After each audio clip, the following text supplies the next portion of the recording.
these times during COVID, when we're all sitting at home, it's sort of like a ray of light that we get to watch these amazing sessions when we can't all be together. It certainly brightens up my evenings. आज pandemic में हम digitally Jaipur literature festival कर रहे हैं और मुझे लगता है कि हमारे सामने श्रोता नहीं है, हम आपस में बात कर रहे हैं, लेकिन उस फील को, उस उमंग को महसूस कर सकते हैं कि हजारों लाखों लोग हमसे जुड़े हुए हैं, हमको सुन रहे हैं और कहीं ना कहीं कोई एक सार्थक हस्तक्षेप हो रहा है. People who came online to view and listen to our incredible speakers from across the world, we were able to continue in our tradition of ensuring the free flow of knowledge and information.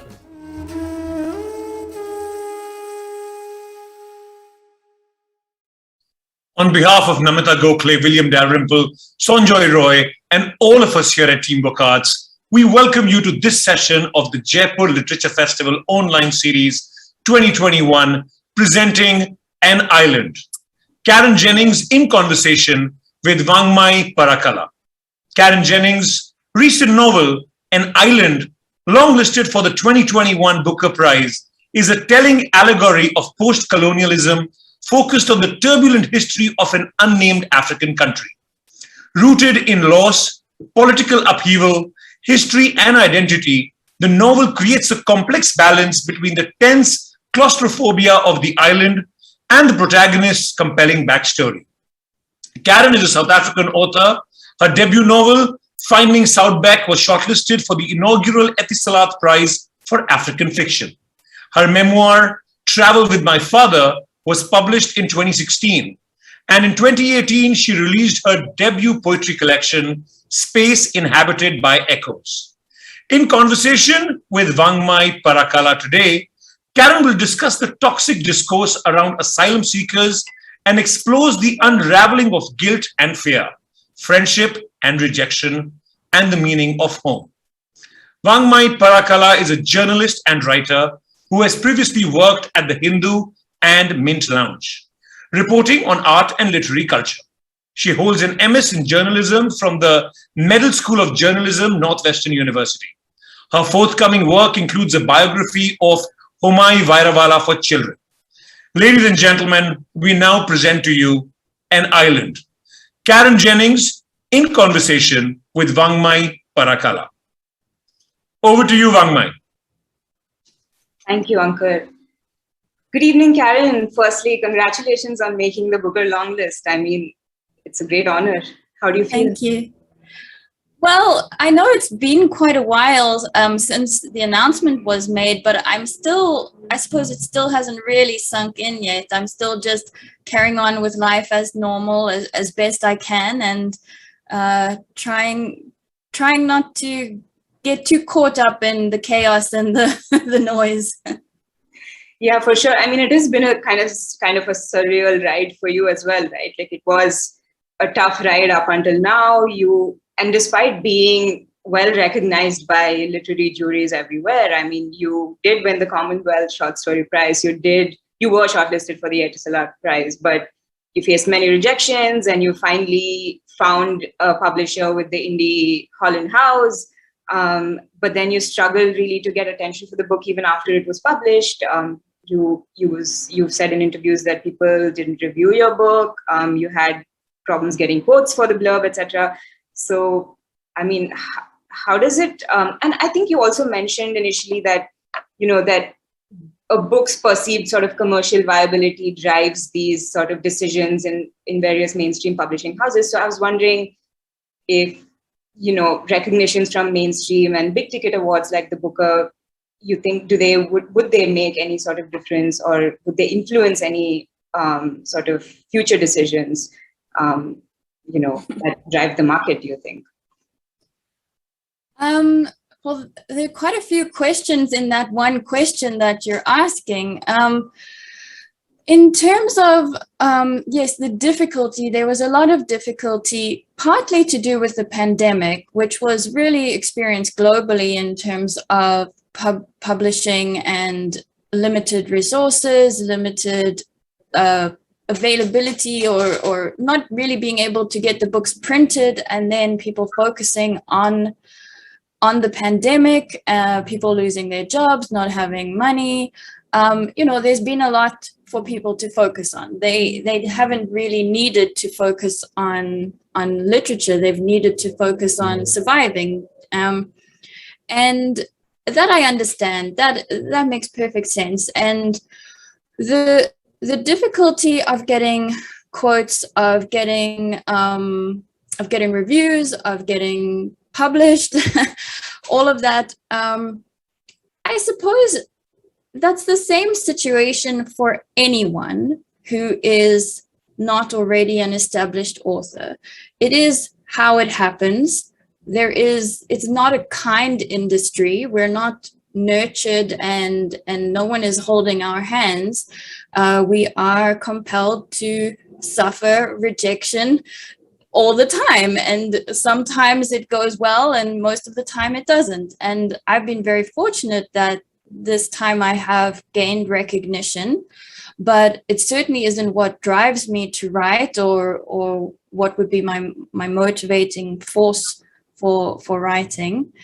I do hope that with prizes like this, that big prizes like this, with something like An Island, which was published by a small publisher, I do hope that we will see an increase in small publishers being represented on big prizes, because they're the ones that take the risks. They're the ones that are finding the new voices. And then what happens is that the new voices who were usually rejected by the big publishers, then they've been found by the small publisher, and then the big publisher comes in and says, oh, now we're ready to have you. Now we want you.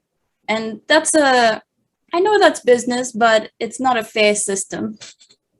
For sure.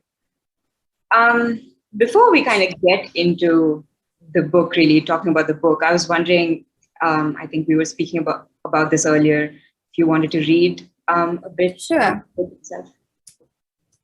Sure. So this is a section, for those who haven't read the book, it's about an old man on an island, and then a refugee washes up on the shore, and they don't speak the same language. So this is just a short extract of them trying to communicate with one another. I'll also kind of show the book before you get into it. Great. This is the Picador India cover, published here in the subcontinent. Thanks.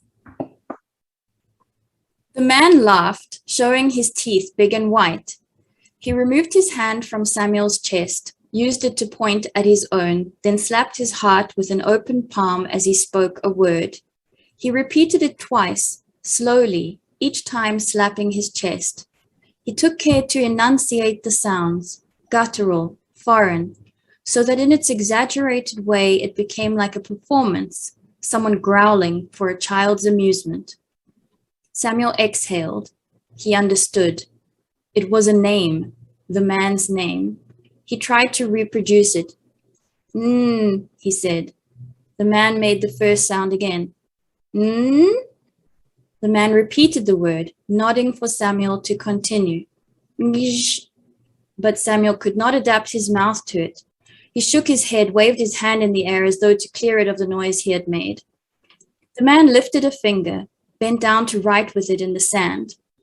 It won't help, Samuel said. I can't read. I could once, just a little, but that's a long time ago now. I don't remember any of it anymore. Then he pointed at himself, spoke his name, and the man smiled. Sangwool, he said. Sangwool. Samuel nodded. The man gripped his shoulder and smiled again. Sangwool. Thank you. I mean, that was one of the many, many striking passages I thought in the book. A very short, kind of deceptively short book, but you've packed in so much. So, yeah. I wanted to kind of get into the book with the major sort of concern that of refugees, asylum seekers. I mean, it is a global concern now. And there's the idea of, on the one hand, being humane, giving home and a shelter and help to people in crises. But on the other hand, you also hear of counter concerns of whether whether a country would be able to really accommodate, whether infrastructurally or socioculturally, a sudden influx of people. But then there's also the other sort of primal sort of insecurity, right, of ownership, of identity, of the self versus the other, really, of, basic human sort of primal fears or insecurities. And then I feel like you explore more of that, especially with the dynamic between these two men, Samuel and the unnamed person. So I was wondering how, I don't know if I have to say easy or hard, but really how easy or hard was it to get into that as opposed to the more sort of immediate, visible, political figures versus, one another? It was a challenge because it was not pleasant to do. It was very frightening to do, in fact, because all of us have our own prejudices. And coming from South Africa, I was born during apartheid. And then I was 11 years old when apartheid ended, but we still carry so much in our brains from what was forced into it. The propaganda of Black people are dumb, they're stupid, they're lazy, they're dangerous, they're all of that. And so even though intellectually I'm aware of everything that was taught to me and why it was taught to me in a certain way when I was younger, and obviously at school, post 1994, things started changing, but we still carry some of these ideas in our mind in a lazy kind of fashion, and we will find ourselves thinking something, and then we have to stop and say, why am I thinking in that way? And that's what I really want for this novel, is that it's not just about countries and nations, it's about us as individuals looking at each other and judging each other and wanting to keep the other, whatever that other is. It can be a homosexual person, it can be a Black person or a white person or anything, or a person of a different religion, but that we interrogate why we feel that way and see, is there validity to it? No, there isn't. And how can we then stop thinking in that way and change our patterns of thought? And one of the things that gave me heart when I find myself ever thinking any kind of prejudicial thought, I always remember Nelson Mandela in his autobiography, he wrote about one of the first times that he got on an airplane, and he noticed that the pilot was Black, and he thought, I'm getting off this plane. There's no way a Black man can pilot a plane. He doesn't know how to do it. Black men cannot fly planes. And so even he had been so brainwashed into thinking in negative kind of ways. And so if even such a great man can have to stop and interrogate his thinking, I think it's something we all can do. It's interesting you mentioned this because I was also, and I'm pretty sure you've given this question that I'm going to ask you a lot of thought, but you've not mentioned the race of anyone anywhere in the book. You've written an island almost like an allegorical sort of fable-ish kind of story where you can't locate really anything to any one specific place or race. And even when you really describe the physical features of either Samuel or his later wife in somewhere in the middle of the story, or even when you're describing the man who washes up on the island, the descriptions like the one you read out also have really nothing to give away any sort of race or nationality. I was wondering, in doing that, are you informed in any sense by the sort of controversies that keep coming up nowadays? Like, for example, there was the whole issue of the book American Dirt, which was written by a white woman, but it was the story of a Mexican person and their experience. And there was also, and it led to a whole host of sort of commentary on Twitter with the whole own voices hashtag, I think.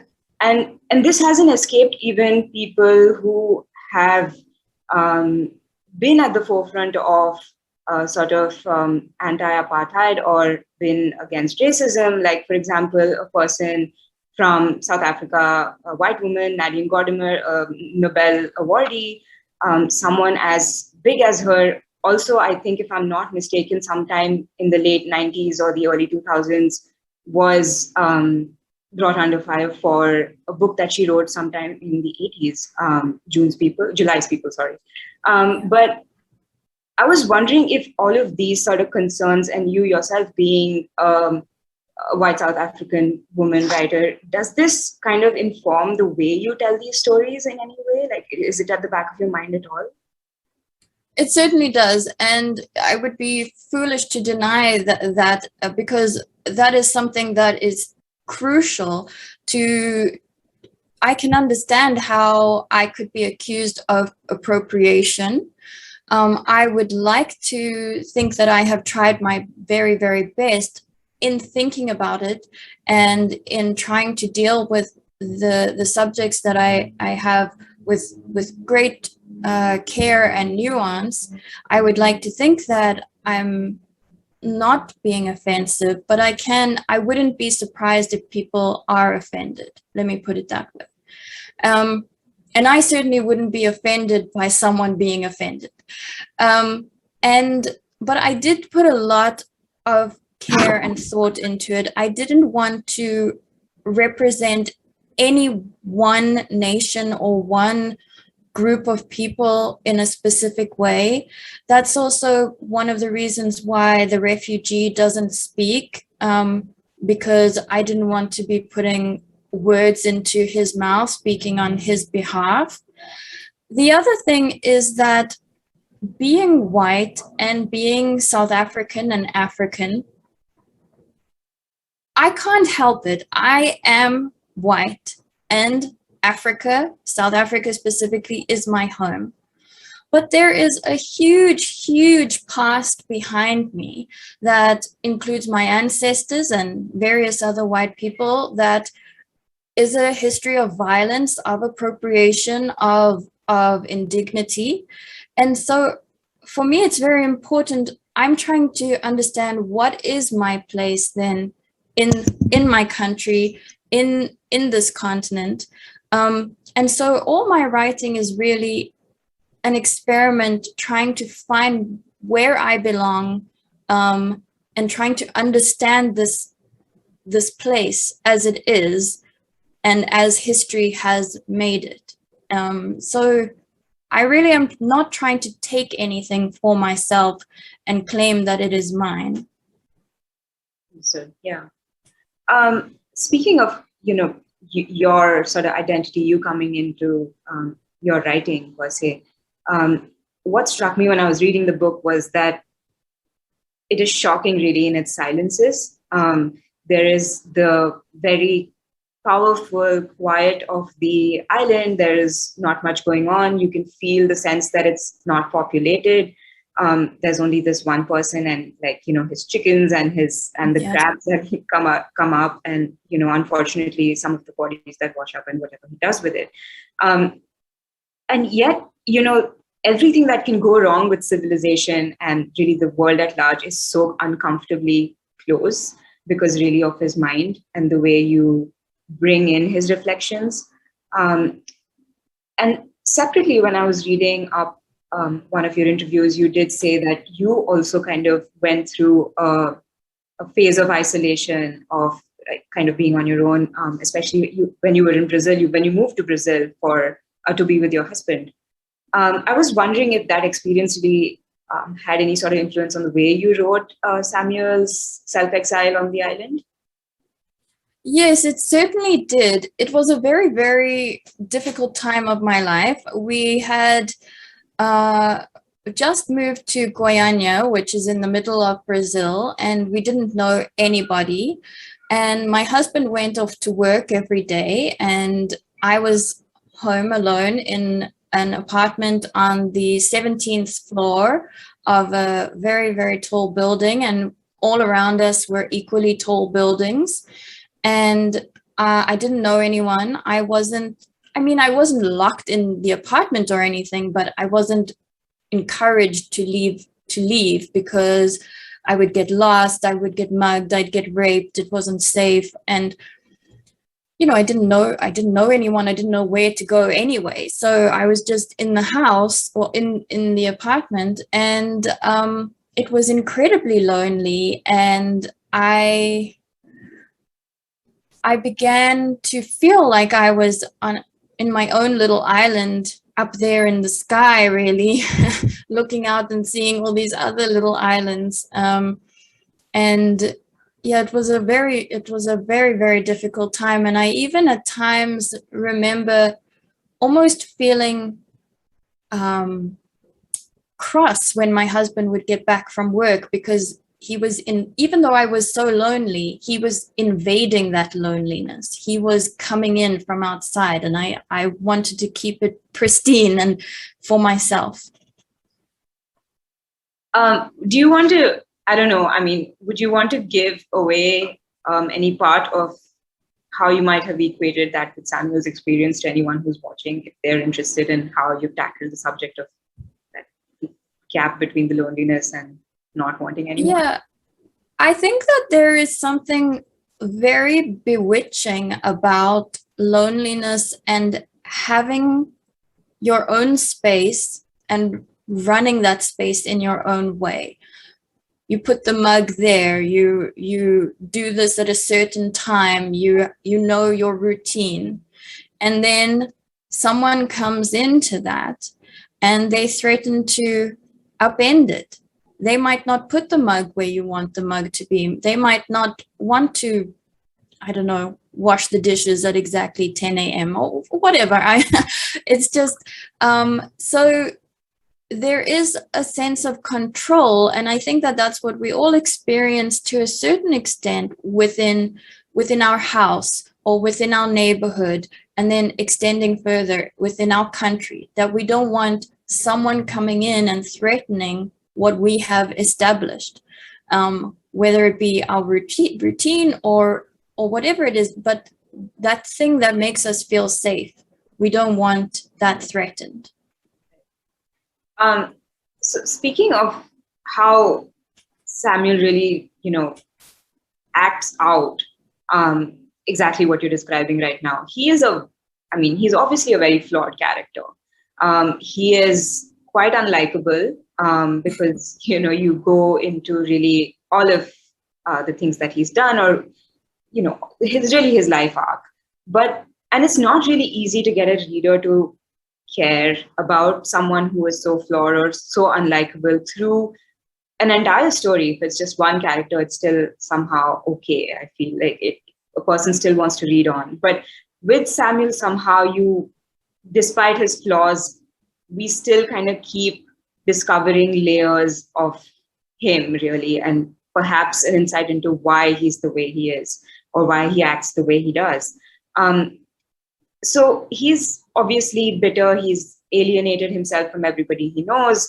I was wondering, though, when you were writing this, how you managed to probably keep a sense of objectivity when you were writing such a character.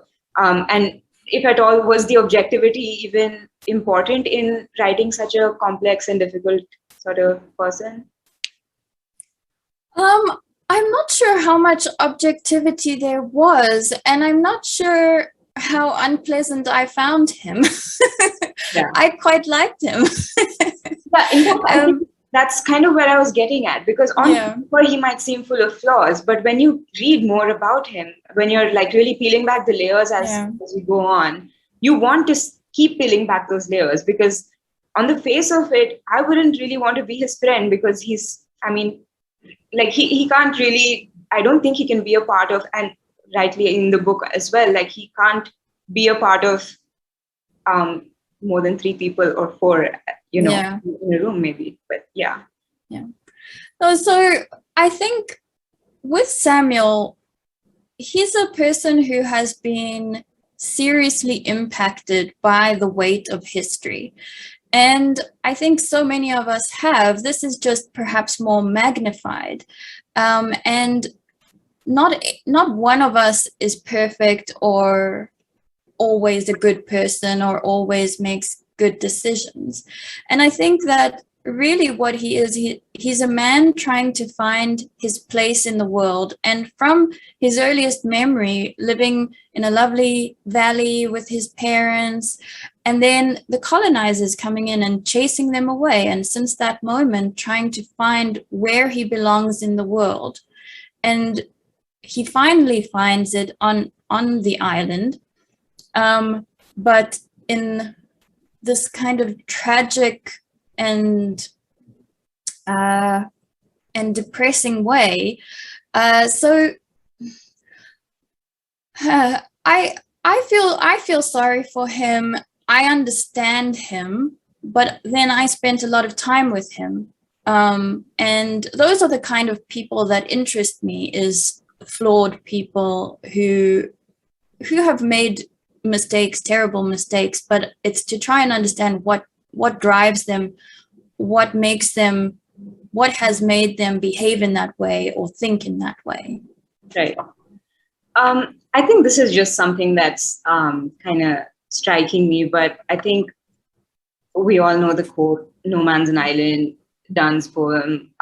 But the other, I think the second or the third line goes that, "But every man is a piece of a continent," or something. I'm really paraphrasing, but was that at all really sort of in your mind when you kind of wrote the book? Because it's no, yeah. No, it wasn't. But of course, I suppose somewhere subconsciously it must have been, not necessarily that poem, but that the idea of representing a person shut off from the world, and that's not the way forward. You can't live in isolation. Right, for sure.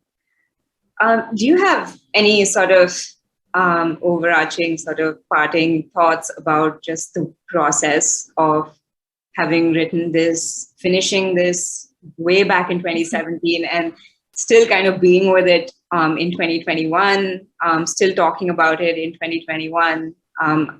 Do you feel as a writer that you've been in this world a lot? Are you working on something right now that might be taking your attention away from, or maybe you're done with the chapter of an island now and you want to kind of move on?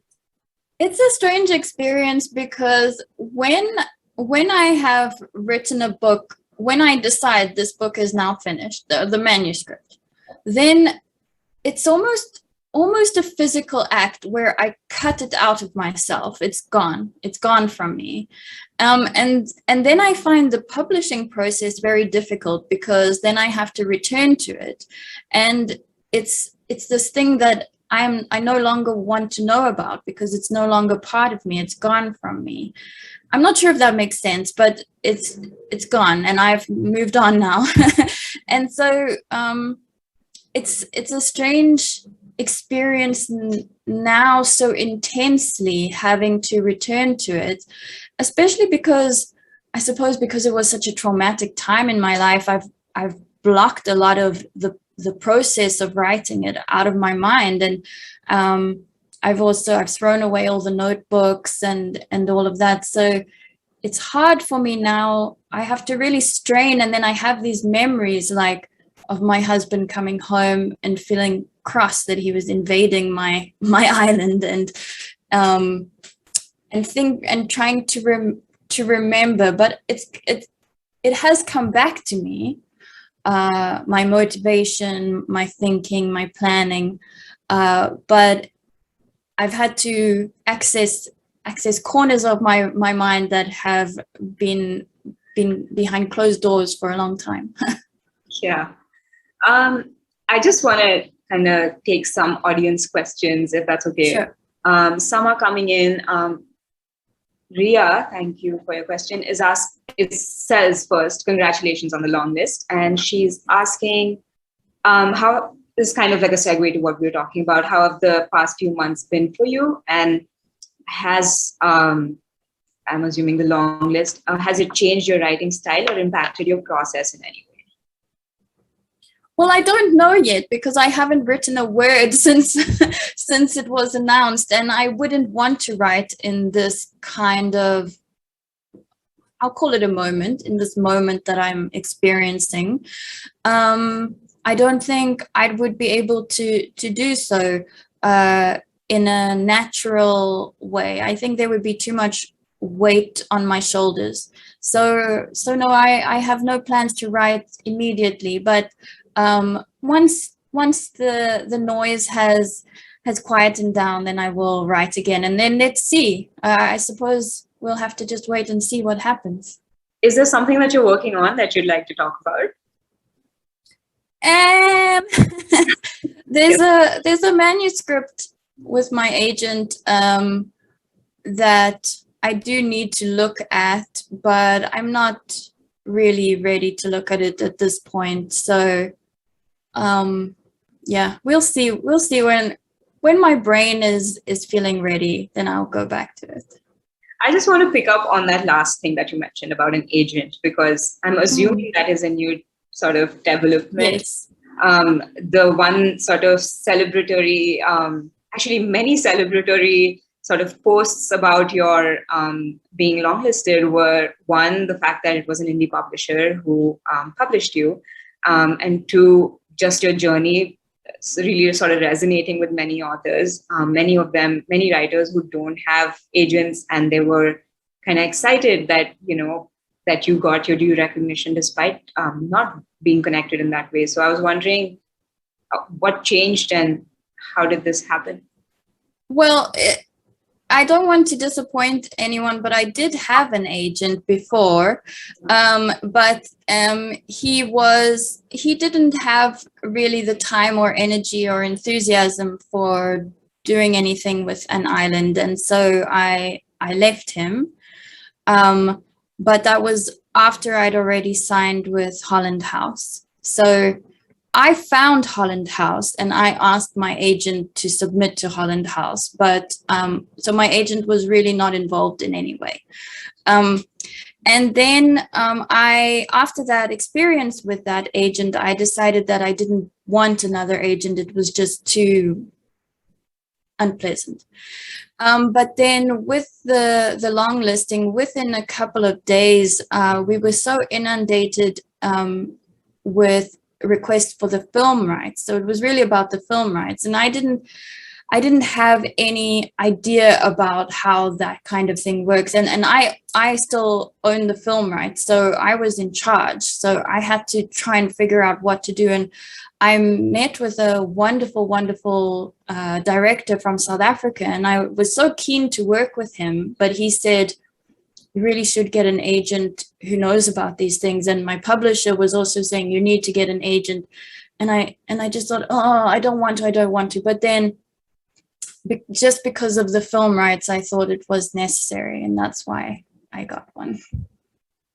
Well, congratulations again. Thanks. Before I really end our conversation, I wanted to ask you if you have any other, like other than your own, any other favorites from the other books on the long list. Have you read any? What do you think of the ones that you've read, maybe, or any other authors that you've been kind of reading? I'm going to make myself look terrible, but I don't know who is on the long list with me other than Ishiguro. Obviously, I know that, and Damon Galgut, because he's also South African. Because I have tried to keep myself separate from from all the noise. I keep saying the noise, but that's how it feels to me, all this noise that's going on around it. And I don't want to put myself mentally in a position where I feel like I'm competing with anyone, or that I should be thinking or studying what they're saying and what they're thinking or writing. And so I've just kept myself very separate, I'm afraid. My publisher was telling me that I live in a cave, and that's really what I do. I live in a cave. I don't know what's going on. Well, regardless, this is big news, and I only hope, given how your book really just was outstanding a read. That there are just many more laurels to come. Thank you for being in conversation today with me, and thank you JLF for organizing this and for having us talk about Karen's wonderful book, An Island. I'm just going to show it just once more because the cover is also actually quite fascinating, because it looks like a man's face, kind of. But yeah, thank you, JLF, and thank you, Karen. This was wonderful talking to you. Thank you so much. Thank you. Thank you. Thank you so much, Karen and Vangmayi, for such an incredible conversation. And thank you all for being a great audience. If you enjoy watching our sessions, please leave a like on our videos. It helps in bringing more new content to you. Subscribe to our channel for more sessions like this, and click the bell icon to stay up to date on any new videos we release. JLF London at the British Library will be presented from 24th to the 26th of September. Please register to receive information and to be able to watch the fabulous sessions that are in store for you. We would like to hear more from you on all these sessions that we showcase. So please do leave us a comment in the comment section. Good night.